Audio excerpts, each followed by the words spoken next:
What is this? I I dude, I was listening. I was waiting because I wanted to listen to like Joe Budden's you know I wanted to see like how they reacted to it, and I've been having this thought that like people from the East Coast should only comment on East Coast music because their bias is so incredibly crazy. And it was like even if they like southern music, their bias is so incredibly nuts, bro. It's so incredibly nuts. But they fucking they had they were talking about it, and it was like, yo, um it has a beat on it, you know, and AI did the beat, and it sound like a beat that Metro Boomin produced. Like it sound like Metro, and like y'all tell me, bro, does this sound like when you hear this piano, does this sound like Metro Boomin? Like do you think that's what that's what a Metro Boomin beat sounds like, dog? Oh my god, bro. Oh my god. I don't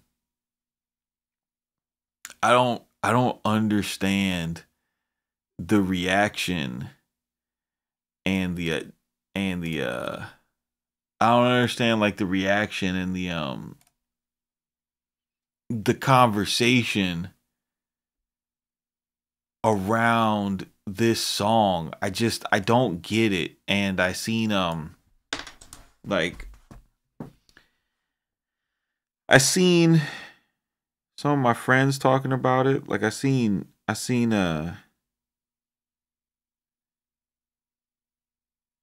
what's it called? I seen Busyworks talking about it. Are you guys still watching a black screen?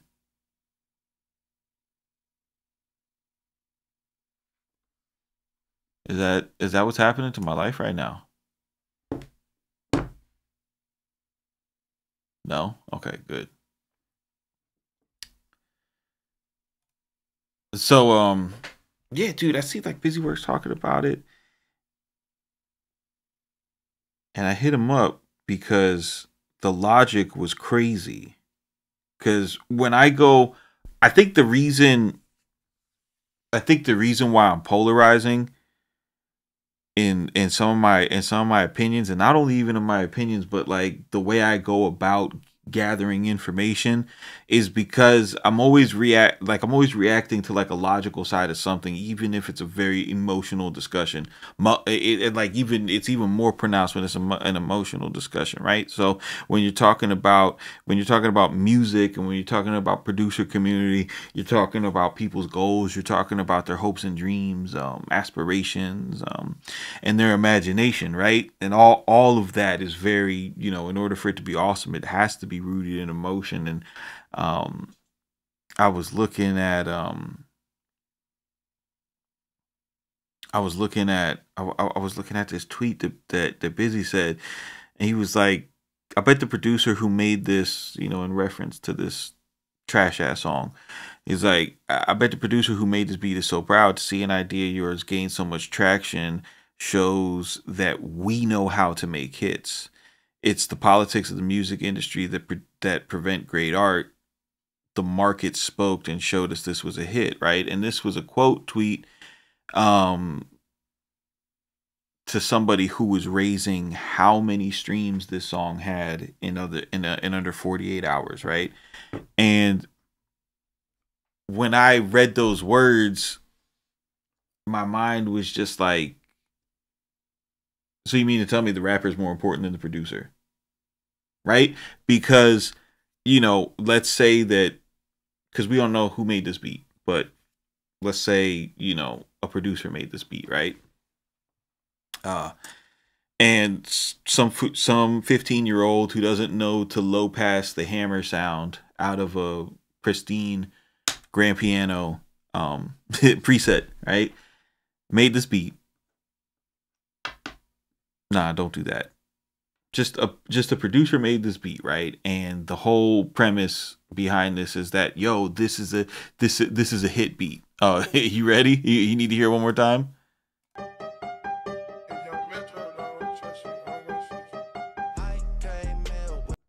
Okay. So the premise is that beat is a hit beat, and this producer is a hit maker, right? This producer is a hit maker because this beat got streamed 20 million times in 48 hours, right? So that's the idea. Um and like instantly I'm like, well, let's unpack it. So if you go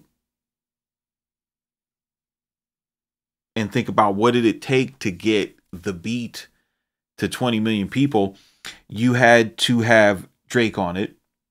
You had to have Weekend on it. You had to wrap it in the mystique of AI, which is the hottest topic in the culture right now, no matter what part of the culture that you're in, which is crazy, right? It's just like AI is everything that's fucking going on in America, in every industry, in every sector. There's a discussion about it, right? So you have that. Then on top of that, you have the velocity of of everyone and anyone who is a part of an AI Discord server, um, has their own AI startup, and people who are independently training AI models. Because I don't know if you guys are aware, because I think that, especially if you're like my age or older, shit, even like a little younger than me too, um, that AI, it's not like happening in Skynet. You know what I mean? It's happening in Discord servers, and the people who are making models and training models, these voice models, they're regular people doing this shit for free right now. Like there's not some like AI voice learning computer who's just listening to the internet like Ultron. Like there's no Ultron, bro. Like all of this shit is happening with regular ass people. It sounds like an AI and someone who sings as a real singer in between. Um yeah, so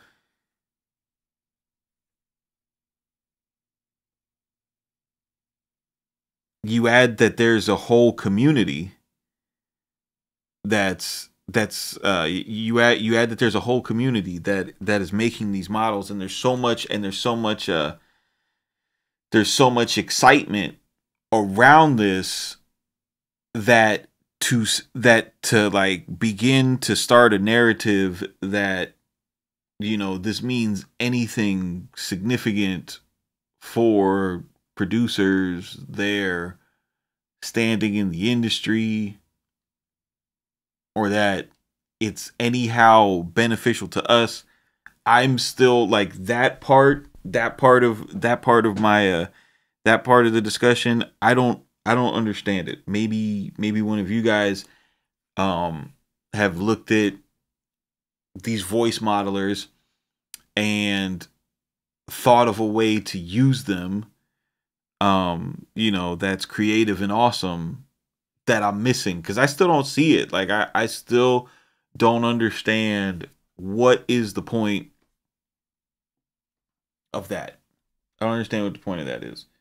Your beat is ass.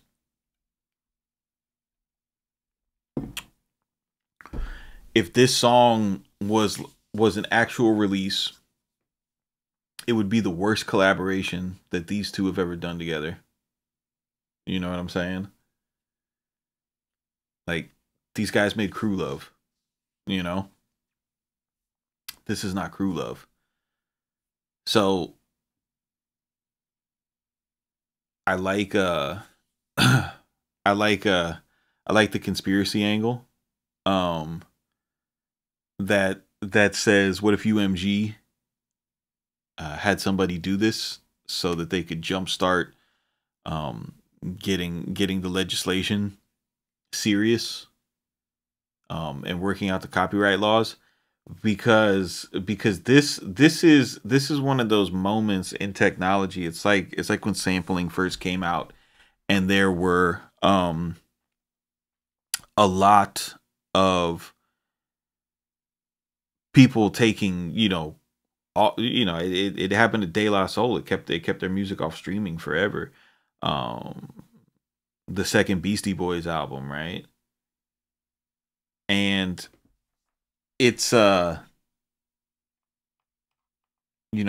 Biz Markie album, like a lot of sample, when samplers first came out, there's a whole bunch of people sampling, releasing music that the samples didn't get cleared, right? So now you got situations where somebody like did it, the first person that did it went and uploaded this shit to DistroKid, you know, and tried to collect money off it, and UMG had to come in and be like, "Yo, take that shit down. What are you doing? You could never do that. You could never take my signed artists ever in your life and run them through an AI generator and release your own songs. Like, you're like that like this like that is what we are not going to do." How long do you guys think it's going to take for the laws to get officially sanitized, and these artists' voice to be 100% safe from this type of weird shit? Because this is weird. This is super weird.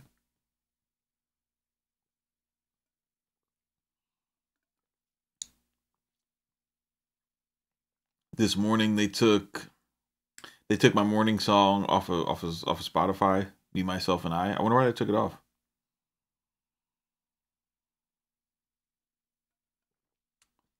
It's already in place. The strikes are occurring.